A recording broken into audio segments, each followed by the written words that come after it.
Mustangs. It is Thursday, May 31st, and it is an S7 day. For lunch today, sweet and sour chicken. The SAT word of the day is scope, which means range or opportunity, possibility. Today in the show, we have a story on the Latin program. Now sit back and relax because NHS Update starts right now.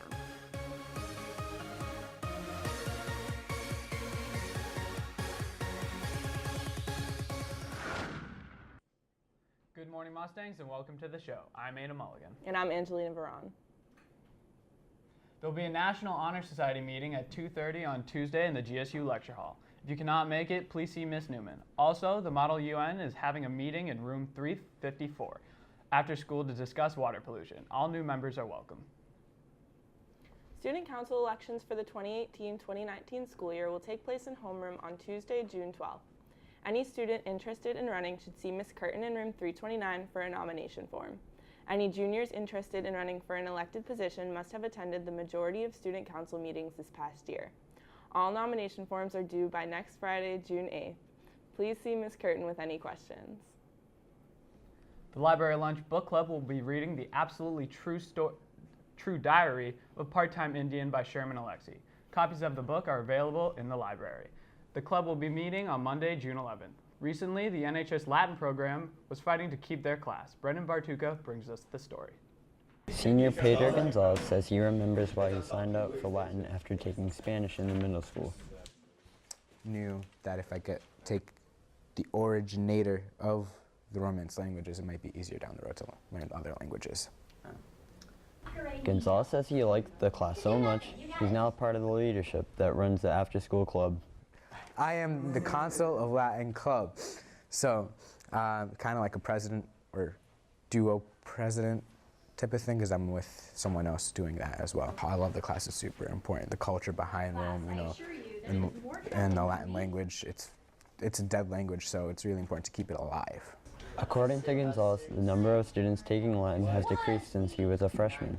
So over the years, they slowly were getting smaller and smaller. 2 classes became 1 class, and then now it's a class of 8 or 10. Other students in the Latin class say they're not sure why the numbers are down, giving praise to the teacher. Ms. Holmes is a wonderful teacher. She's very active and engaging in her teaching, and it helps me. Mariah Holmes has been the Latin instructor at Norwood High School since 2014. She says teaching a language that doesn't have a middle school feeder class can be challenging. So recently, she went to the Coakley for a recruiting visit. So I was really excited to be able to go into the 8th grade classrooms and just give a little presentation about the advantages of studying Latin. Holmes says her Latin class is a family-like environment with a place for everyone. When you're with the same group of students for 3 or 4 years, you really form close bonds, both with your teacher and with your classmates. And I like to think that when you're in a Latin program, it's really more like family. It's like you have a Latin family while you're here at NHS. Which is why students took it hard when Holmes recently informed them that the Latin family might not continue next year unless they got their enrollment up. She just kind of told us one day in class, and I was really shocked. And I'm going to be completely honest with you, I went home and I cried. I just cried and cried. But the Latin family says they haven't given up hope. Other kids, they're helping out, especially at Foreign Language Night. They're volunteering to engage more kids to join Latin. And they're hoping to create a buzz at the high school by encouraging anyone and everyone to attend their after-school club meetings. The great thing about Latin clubs is that you don't have to take Latin to do Latin club. It's more about the culture behind ancient Rome and stuff like that, and fun foods and games and holidays and traditions, stuff like that.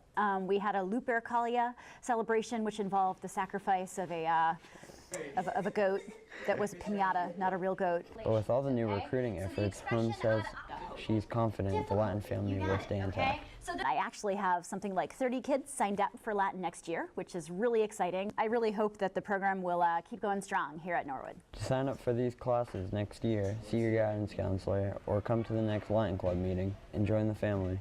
Reporting for Mustang Magazine, I'm Brendan Bartuca. Thanks, Brendan. Glad the Latin class will be around next year. All sports lockers will be cleaned out and the locks will be removed on Thursday, June 7th.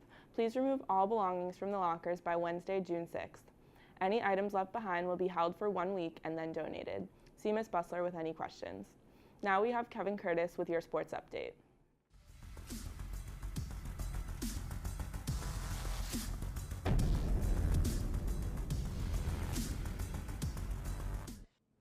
Good morning, Mustangs. I'm Kevin Curtis here with your sports update. Yesterday, baseball beat Westwood with a final record of 8-12, while boys tennis finished their season with the 7-4 record. Today for sports, softball faces Walpole at the Cleveland. Well, that's all I have for today. For more Mustang sports content, visit ustangs.com. Now back to the desk.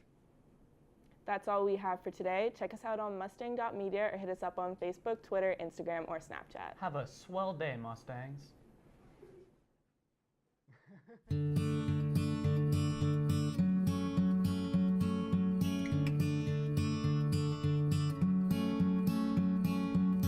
Hey there, Delilah, what's it like in New York City? I'm 1,000 miles away, but girl, tonight you look so pretty, yes you do.